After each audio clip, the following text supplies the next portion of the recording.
한국경제TV 생생한 실전 투자 정보 와우퀵. 월 5,000원 커피값으로 투자 정보가 내 손 안에 배달됩니다. 와우킥 N에서 만나요. 네, 매크로인사이트 시작해 보도록 하겠습니다. 문홍철 DB증권 자산전략팀장 나와주셨습니다. 팀장님 안녕하세요. 반갑습니다. 네, 안녕하세요. 문홍철입니다. 어떤 이야기부터 해야 될까요? 일단 이재명 대통령 발언을 보도록 하겠습니다. 이재명 대통령이 한두어 달 지나면 원달러 환율이 1,400원 전후로 내려갈 것이다. 이런 전망을 내놨는데 매크로 상황, 여러 가지 상황을 봤을 때 환율이 네. 그렇게 쉽사리 내려갈 것 같지 않거든요. 네, 가격이라는 게 급작스럽게 움직이기 때문에 미래에 대해서는 우리가 섣불리 얘기하면 안 됩니다. 다만 저희가 보기에는 사실 저도 좀 비슷한 의견을 가지고 있는데요. 네. 얼핏 생각하면 아니 환율이 계속 연초부터 오르고 있지 않냐, 이제 이런 생각들을 하시기가 쉬워요. 여기에는 현재로서는 엔화의 영향이 좀 있습니다. 네. 엔화가 다카이치 트레이드 때문에 상당한 약세 압력을 받고 있지 않습니까? 그런데 작년 하반기 특히부터 원화와 엔화 간의 상관성이 굉장히 높습니다.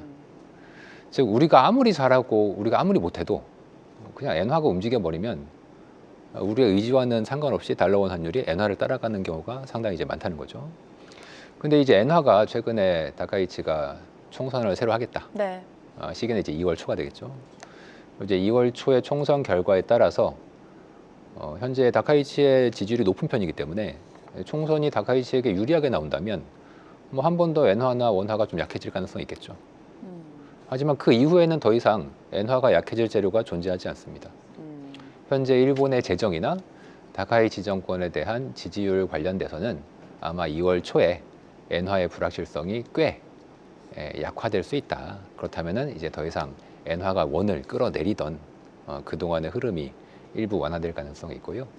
한국과 일본의 당국도 비슷한 개입을 하고 있습니다. 대표적으로 일본은 160엔대에선 계속 달러 엔 환율을 이제 밑으로, 그러니까 엔 강세로 조작을 하고 있고, 이제 우리나라는 1,480원 위쪽에서는 계속 다시 환율이 이제 떨어지도록 개입을 하고 있지 않습니까?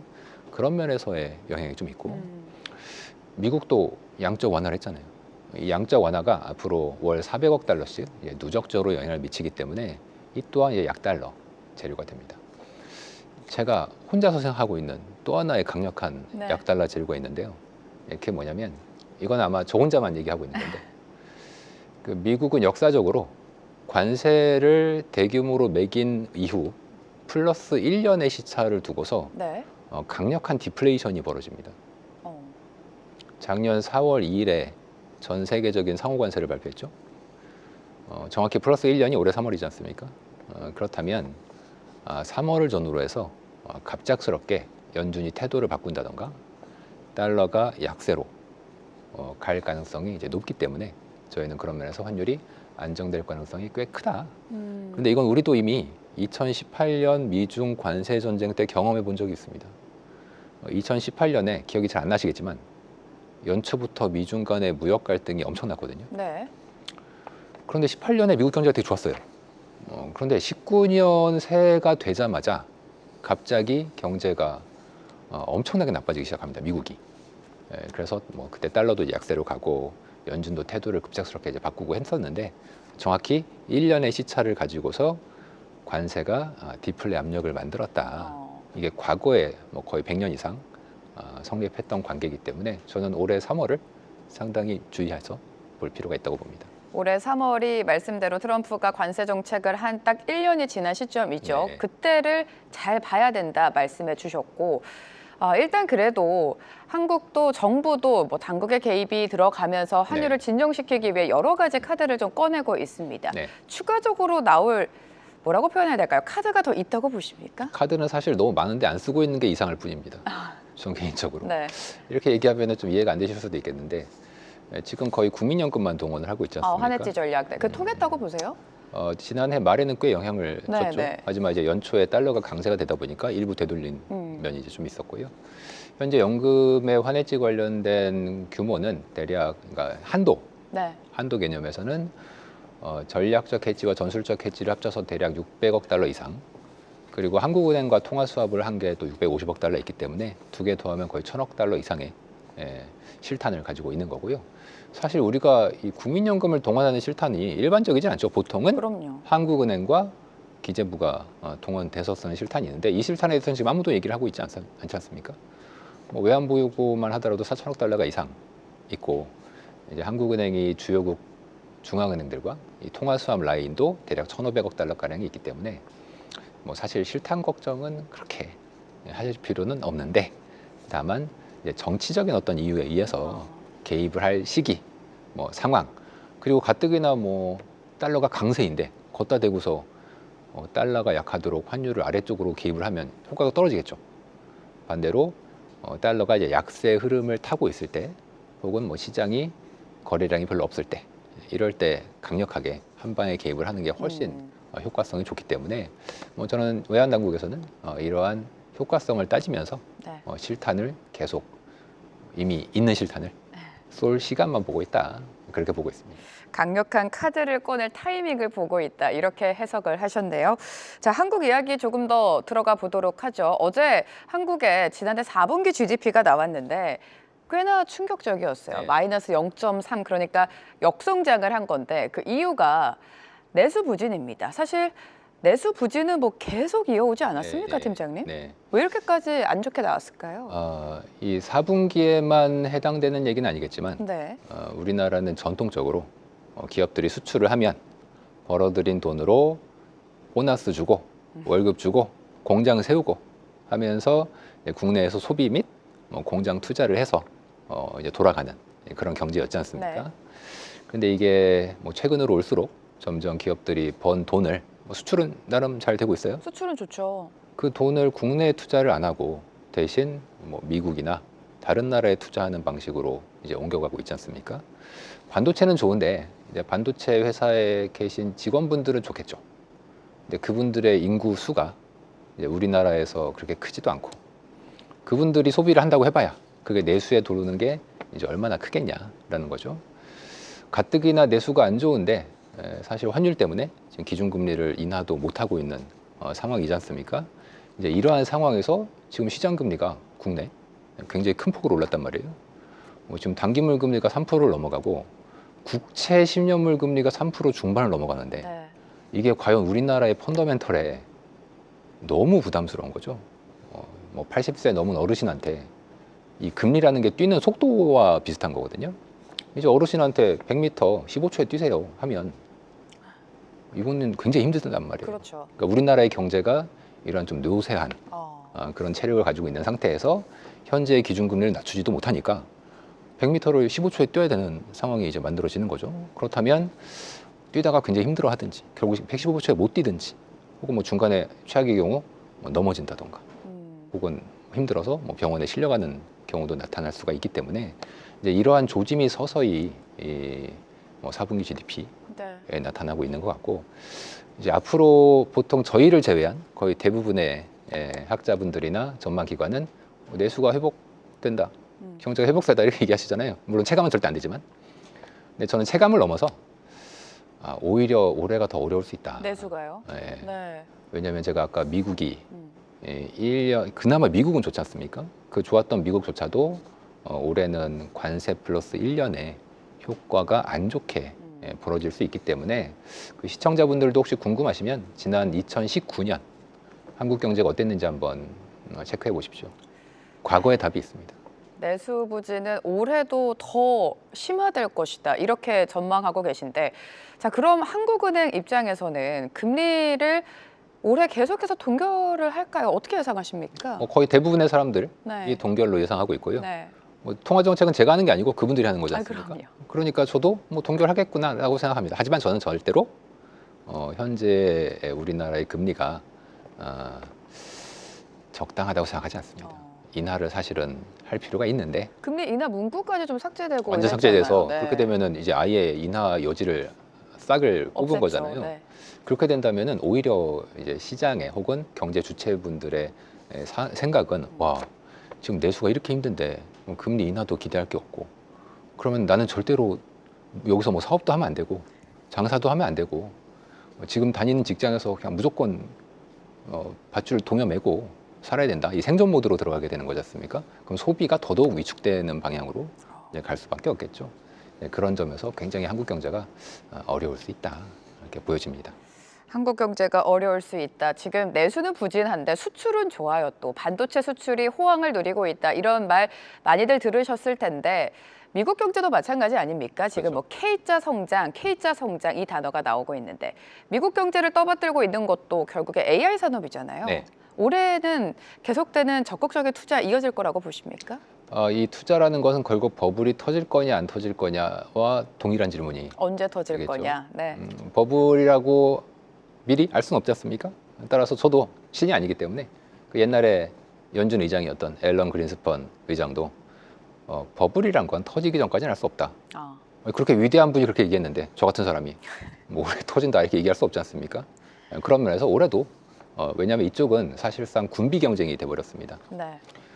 이거는 수익을 위해서 하는 게 아니고요. 생존 그 자체를 위해서. 군비 경쟁에서 내가 밀리면 저는 사망하기 때문에 생존을 위해서 하는 투자라는 건 사실상 끝까지 이게 터질 때까지 무조건 출혈로 갈 수밖에 없다. 이제 그런 면에서 뭐 미국의 AI, 뭐 하이퍼스케일러들의 투자는 계속될 가능성이 있다라고 봐야 될 거고, 다만 이제 우리가 오해를 하시면 안 될 게 이것이 이제 미국의 성장을 이끌고 있다라는 점은 약간의 좀 오해가 있습니다. 네. 미국의 GDP의 기여도 측면에서 이제 AI 관련된 투자가 차지하는 비중이 과거보다 높아진 건 사실이에요. 네. 그러나 전체에서 결국은 미국은 소비, 그리고 우리가 K자라고 얘기했을 때 다수를 차지하고 있는 분들이 차지하고 있는 비율이 훨씬 크기 때문에 이제 AI가 미국의 경제를 성장한다는 건 약간 거짓말은 아니나 다소 과장돼 있다. 그렇게 보는 게 맞을 것 같습니다. 네, 소비 지적해 주셨는데 뭐 미국 경제, 소비, 물가, 고용 다 봐야 되는 거잖아요. 네. 전반적으로 봤을 때 지금 미국 경제 상황 어떻다고 평가하십니까? 이게 네. 저희가 굉장히 좀 다른 생각을 가지고 있는데 이제 많은 분들은 데이터를 봐야 된다 이렇게 생각하시죠? 데이터 잘 안 보시죠? 저는 데이터를 보면 안 된다라고 네. 얘기하는 사람입니다. 왜 데이터를 보면 안 된다고 보면 이게 음모론은 아니고 데이터라는 게 망고불변의 진리가 아니고요. 발표된 다음에 지속적으로 수정이 됩니다. 그렇죠. 특히 GDP가 그런 면에서 굉장히 수정폭이 큰 지표예요. 그런 면에서 지금 나오고 있는 지표가 저는 따로 보는 저만의 이제 방법론들이 있는데 그 방법론에 따르면은 상당히 실제 데이터를 좀 왜곡됐을 가능성이 있다. 그렇게 보고 있고, 특히 대부분의 경제 지표라는 것은 사람들에게 물어보는 설문에 의거하는 분야가 분명히 크거든요. 그런데 이 설문과 관련돼서 코로나 이후에 응답을 거의 안 하는 쪽으로 계속 이동하고 있습니다. 그러니까 데이터가 다 빵꾸가 나 있다는 얘기가 되겠죠. 그리고 이게 최근에 더 심해졌는데 가장 큰 이유가 미국의 이민 단속국이 불법 이민자를 정말 강력하게 때려잡고 있지 않습니까? 자, 그러면 만약에 생각해 보세요. 내가 불법 이민자이거나 나는 합법이어도 내 자식이 신분이 불명확하면 네.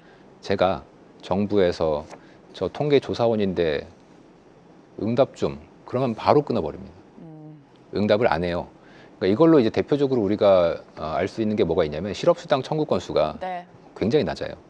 이게 전통적으로는 고용이 좋구나. 노동시장이 왜냐하면 실업수당을 청구 안 했으니까. 근데 그렇게 보시면 안 됩니다. 왜냐하면 내가 지금 위험한 상황, 신분이 확실치 않은 상황이 있는데 괜히 실업수당 청구했다가 그 정보가 정부 간에서 공유가 돼버리면 저는 바로 잡혀갈 가능성이 있고, 두 번째는 나중에 시민권을 얻으려고 할 때 얘는 미국의 재정에 부정적인 영향을 미치는 아이로구만. 그렇다면 넌 시민권에서 삭제될 수 있다는 우려가 있겠죠. 그러면 실업수당 청구를 안 하게 돼 있습니다. 제가 이제 단적인 예를 들었지만 거의 대부분의 지표들이 네. 설문조사를 통해서 취급이 되기 때문에 그런 점에 있어서는 시청자 여러분들도 자료를 받아들이실 때 이거는 진리 이렇게 받아들이시면 안 되고 나중에 얼마든지 수정될 수 있고 상당히 편향된 데이터일 수 있다는 점을 꼭 명심할 필요가 있을 것 같습니다. 네, 팀장님 말씀은 GDP도 그렇고 고용 지표도 그렇고 발표된 이후에 대폭으로 수정되기 때문에 너무 지표에만 의존하지 말자 말씀이신데, 그럼 팀장님은 어떤 걸 보고 판단을 하십니까? 네, 저는요 네. 저만의 방법론이 있는데 말씀해 주세요. 손을 덜 타는 지표들이 있습니다. 네. 지표들 중에서 뭐 예를 들어서 그 소비자 물가 지표 중에서 주거비를 뺀 나머지 부분들, 이게 사람 손을 좀 덜 탑니다. 네. 주거비는 사람 손을 굉장히 많이 탑니다. 왜냐하면 주거비를 조사할 때 설문조사 방식으로 취급을 하거든요. 또 그 민간 업체들 중에서 뭐 소비자 물가에 대한 자기들만의 인덱스를 산출하시는 분들이 있어요. 그리고 고용도 있습니다. 예를 들면 우리나라에도 뭐 사람인 같은 데가 있듯이 미국에도 고용을 중개해주는 업체들이 있거든요. 이분들이 자기네들 나름대로의 임금 인덱스나 사람들의 해고율 같은 걸 산정을 합니다. 그러니까 이런 것들을 어느 한 데이터를 보면 안 되겠지만 대략 한 6, 7개의 민간 업체들의 자동으로 수집되는 데이터를 같이 보면 현재 정확한 고용 상황이나 물가 상황을 이제 볼 수 있는데 제가 결론을 말씀드리면 많이 둔화되고 있다. GDP를 너무 믿으시면 안 된다는 겁니다. 네, 경제가 계속해서 둔화되고 있다 지적해 주셨고 트럼프 이야기도 안 할 수가 없죠. 최근에 뭐 트럼프가 그린란드와 관련해서 관세 카드를 꺼냈다가 다시 또 넣었어요. 네. 이 부분 어떻게 해석하셨어요? 타코쇼다 뭐 여러 가지 또 용어가 나오고 있죠. 이 그린란드에는 네. 타코를 했는데 베네수엘라는 아주 강력하게 그러니까 얘기도 안 하고 가서 잡아들였지 않습니까? 그러니까 이거에 대해서 우리가 이제 미국의 새로운 지정학 철학을 좀 알아봐야 되는데 이제 2차 대전 이후에 지속됐던 전후 체제가 트럼프 1기부터 이미 균열이 가기 시작했고 앞으로 미국은 더 이상 유럽이나 동아시아 지역에서 경찰 노릇을 하지 않겠다는 아주 강력한 의지를 보여주고 있는 거고요. 대신 미국의 나와바리라고 보여줄 수 있는 남미 그리고 그린란드는 미국의 국가 안보 차원에서 네. 이거를 이제 자원으로 많이들 좀 생각을 하시는 분들이 있는데 뭐 자원이란 건 이제 부수적으로 들어오는 것이고 자원을 1번으로 생각하시면 미국의 의도를 좀 잘못 이해하실 수가 그린란드 있습니다. 합병 관련돼서 말씀이시나요? 마찬가지죠. 네. 그린란드에 물론 뭐 자원이 많긴 하지만 그게 1번은 아니고요. 1번은 무조건 그린란드가 향후에 뭐 미국과 중국 여기서도 러시아는 아니에요. 러시아를 좀 잘못 생각하시는 분들이 있는데 미국은 러시아와 싸울 생각이 없고 러시아를 미국의 우방으로 끌어들여서 결국 타겟은 중국입니다. 그래서 그러한 관점에서 미국이 그린란드와 남미를 자신의 중요한 지정학적인 일종의 자국 영토 비슷하게 가져가려는 태도고 베네수엘라나 그린란드를 자꾸 얘기하니까 이거 제국주의다 이렇게 생각하시기가 쉬운데 제국주의가 아니라 정반대입니다. 오히려 고립주의로 가고 있는 거고요. 뭐 중동, 우크라이나 전쟁 그리고 지금 국동아시아 지역에서 미국은 자신의 영향력을 최대한 줄이고 현지의 맹주들과 협력하는 방식으로만 현지에 개입을 한다. 이것이 이제 미국의 중요한 전략이 되는 거고요. 저는 사실 중국의 향후 대응이 굉장히 관심이 많습니다. 네. 아마 이번 베네수엘라나 그린란드 사태에 중국이 가장 큰 충격을 받았을 것으로 보여지고 중국은 아마도 현재로서는 내수를 부양을 제한적으로만 하고 있거든요. 근데 이게 앞으로도 계속 갈 것 같습니다. 그렇다면은 결국 미국과의 전쟁을 생각한다면 강력한 하이테크 산업 제조업에 대한 역량을 계속 키워나갈 필요가 이제 있단 말이죠. 그러면 결과적으로 전쟁 전까지는 엄청난 규모의 잉여 생산품이 나오겠죠. 네. 그것은 내수에서 소화가 안 되겠죠. 결국 전 세계로 덤핑 쳐서 물건을 수출할 수밖에 없겠죠. 이것이 이제 지난해 미국 중국의 기록적인 무역 흑자로 이제 나타났던 거고 이것은 결국 전 세계적으로 물가가 이제 떨어지는 디플레이션적인 쪽을 이제 얘기하고 있기 때문에 이제 많은 분들이 이제 국가 간의 갈등이 심해지면 이거 비용 상승이고 인플레라고 생각하시기가 쉬운데 실제로는 정반대로 디플레이션 압력이 심화가 됩니다.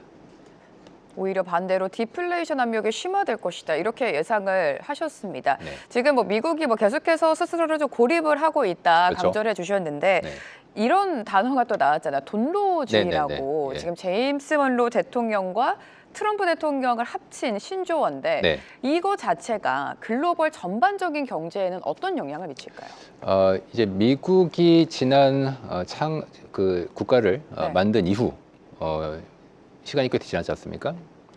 그럼 그 시간 동안 미국의 철학과 맞지 않게 행동했던 적이 한 번 있습니다. 언제였냐면 2차 대전 이후부터 트럼프 1기 때까지. 꽤 긴데요. 이제 미국의 전체 역사에서는 좀 짧은 편이지만 네. 우리들이 살았던 모든 삶이라고 볼 수 있겠죠. 네. 그러다 보니까 이제 우리들은 그 미국이 원래 그런 줄 아시는데 그건 미국이 자신의 몸에 맞지 않는 옷을 입은 겁니다. 그럼 2차 대전 이후부터 트럼프 1기까지는 미국이 어떤 생각이었냐? 그냥 세계 경찰이었다. 그렇게 해서 보시면 돼요. 더 이상 이제 세계 경찰을 안 하겠다. 그래서 그럼 원래 미국의 미국이 원래 생각했던 철학이 뭐냐? 그것이 바로 원로주의입니다. 미국은 대서양과 태평양의 건너편에는 간섭을 안 한다. 그러니까 너희들도 나한테 간섭하지 마렴. 그리고 대서양과 태평양 안쪽에 남북 아메리카는 나의 나와바리니까 이쪽은 그 누구도 특히 중국이 건들지 말아라. 이쪽에 네. 뭔가를 묻히려고 경제적 협력을 한다거나 군사적 협력을 하는 것은 절대로 용납하지 않습니다. 그것이 이번에 베네수엘라 사태로 나타났던 거고 앞으로 뭐 지금 큐바 얘기가 나오고 있고 앞으로 콜롬비아나 수많은 나라들이 영향을 받을 거고요. 아르헨티나가 미국 입장에서 너무나도 이뻐 죽겠는 게 통화 수합도 제공하고 했는데 왜냐하면 아르헨티나가 지금 거의 유일하게 남미에서 친미 성향을 가지고 있는 국가다 보니까 이제 그런 것이고 그런 점에서 앞으로 이제 세계를 좀 이해하실 때 미국은 철저하게 고립주의로 가고 그 바다 건너에 계신 분들의 국가들의 지정학은 스스로 책임질 수밖에 없다. 그래서 여러분들도 생각을 잘 하셔야 돼요. 각자 도생의 길로 이제 간다. 금값이 왜 오르냐? 각자 도생하려면 금밖에 필요 없기 때문에 그렇습니다. 네, 지금 시간이 없어서 보내드려야 되는데 마지막으로 네. 그렇다면 미국 시장은 어떻게 예상하시는지 네. 여쭤볼게요.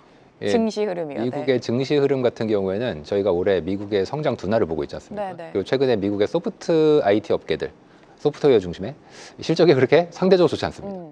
오르고 있는데 한국이 훨씬 좋죠. 하드웨어적으로.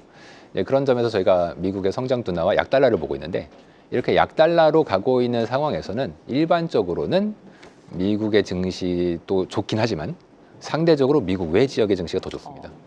그래서 뭐 미국 증시만 물어보면 뭐 올해도 뭐 투자 계속하면서 나쁘지 않게 K자형으로 계속 가겠지만 올해의 테마나 약달러 흐름을 본다면 미국 외 지역이 더 좋을 수 있다.